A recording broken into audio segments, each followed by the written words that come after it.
Kidney और gall bladder stone के खात्मे का जरिया, फिर से पथरी न होने का मुकम्मल इलाज। आज ही तशरीफ लाएं R&S यूनानी pharmacy, first floor, syndicate bank, Bahadurpura x road, Hyderabad. अस्सलाम वालेकुम नाज़रीन, आइए नज़र डालते हैं देश की राजधानी नई दिल्ली और उत्तर प्रदेश से कुछ खास खबरों पर।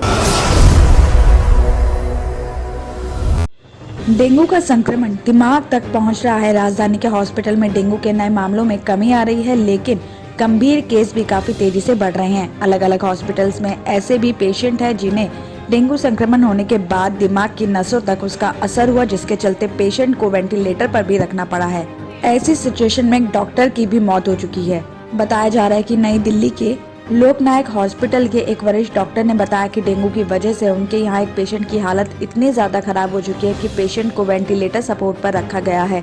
पेशेंट के मस्तिष्क में मौजूद नसों पर भी काफी असर पहुंचा है। तो वहीं डेंगू संक्रमण के चलते ब्लड का थक्का भी जमा है। इसी वजह के चलते पेशेंट की हालत में लगातार गिरावट देखने को मिल रही है। साथ ही उधर केंद्र सरकार के नई दिल्ली के लेडी हार्डिंग मेडिकल कॉलेज में काम करने वाले एक डॉक्टर की डेंगू से मौत हो चुकी है।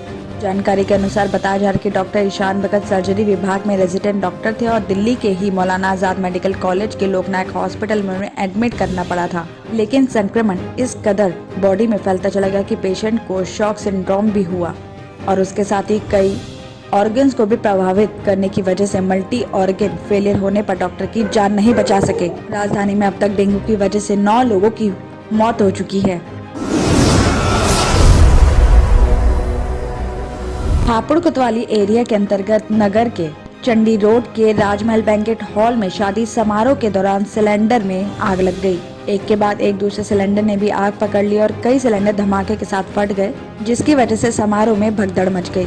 बताया जा रहा है कि बैंकेट हॉल में पन्नापुरी के रहने वाले एक शख्स की शादी थी और शाम के टाइम बारात आई और धूमधाम से शादी की रस्में पूरी की जा रही थी और इसी दौरान खाने के एक स्टॉल पर लगा घरेलू सिलेंडर लीक हो गया और सिलेंडर लीक होने से उसमें आग लग गई।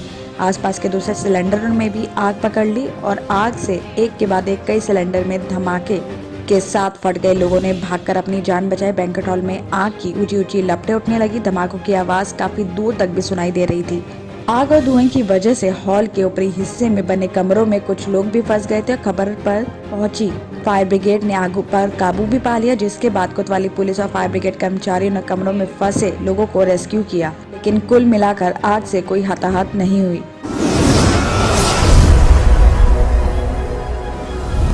राजधानी के प्रतीक मैदान में चल रहे 40वें अंतर्राष्ट्रीय व्यापार मेले में इस बार सुरक्षा के कड़े बंदोबस्त किए गए हैं। पुलिस की सख्ती का ही नतीजा है कि 8 दिनों के अंदर महज 3 ही FIR दर्ज की गई है। वरिष्ठ पुलिस अधिकारियों का कहना है कि इन 3 ही मामलों से मेले का कोई लेना देना भी नहीं है। 2 FIR बाइक चोरी की है जो मेले के बाहर सड़क से चोरी हुई है, तो वहीं तीसरी FIR मेला परिसर में चल रहे निर्माण कार्य में लगे एक मजदूर ने मोबाइल चोरी की FIR दर्ज करवाई है।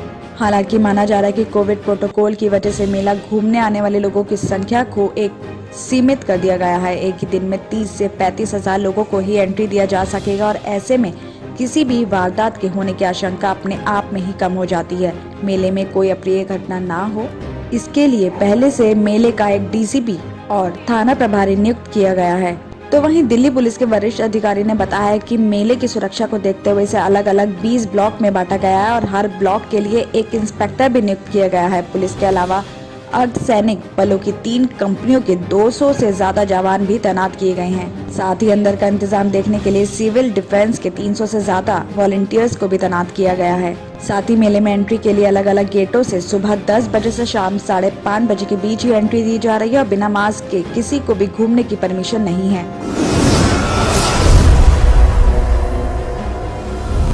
बकाया वेतन और कर्मचारियों के अभाव की वजह से दिल्ली के हिंदूराव हॉस्पिटल में ट्रीटमेंट मिलना मुश्किल हो सकता है। सोमवार से हॉस्पिटल के डॉक्टर्स ने अनिश्चितकालीन हड़ताल पर जाने का फैसला लिया है। तो वहीं इस विरोध प्रदर्शन में हॉस्पिटल के बाकी कर्मचारियों ने भी अपना समर्थन दिया है और इन कर्मचारियों का कहना है कि उन्हें बीते 5 महीने से सैलरी नहीं मिली है, जबकि डॉक्टर्स को बीते 2 महीने से सैलरी नहीं दिया गया है। दिवाली पर भी कर्मचारियों को सैलरी नहीं मिली है, जिसकी वजह से कर्मचारी पिछले कई दिनों से हड़ताल कर रहे हैं। जानकारी के अनुसार हॉस्पिटल में नर्सिंग कर्मचारी और दूसरे स्वास्थ्य कर्मचारी पिछले कई दिन से प्रदर्शन कर रहे हैं। हॉस्पिटल के रेजिडेंट डॉक्टर सुबह 9 से दोपहर 12 बजे तक काम नहीं कर रहे हैं, लेकिन अब तक उन्हें सैलरी नहीं मिली है।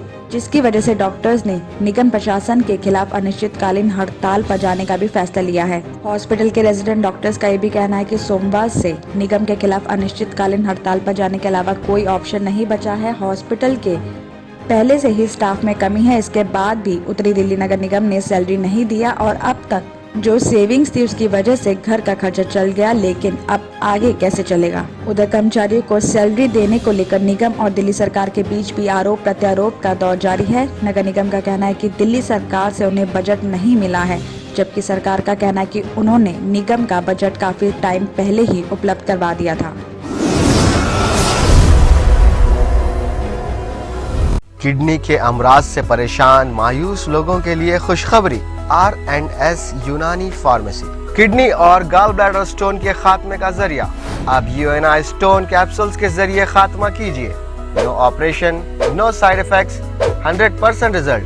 सिर्फ UNI स्टोन कैप्सूल से मुस्तहिक लोगों के लिए खुसूसी रियायत। फिर से पथरी न होने का मुकम्मल इलाज। दर्द, कॉन्स्टिपेशन और पुराने कब्ज से निजात पाइए। आज ही तशरीफ लाएं। R&S यूनानी pharmacy, first floor, syndicate bank, Bahadurpura x road, Hyderabad. Contact 9703 939 436 9063 383760।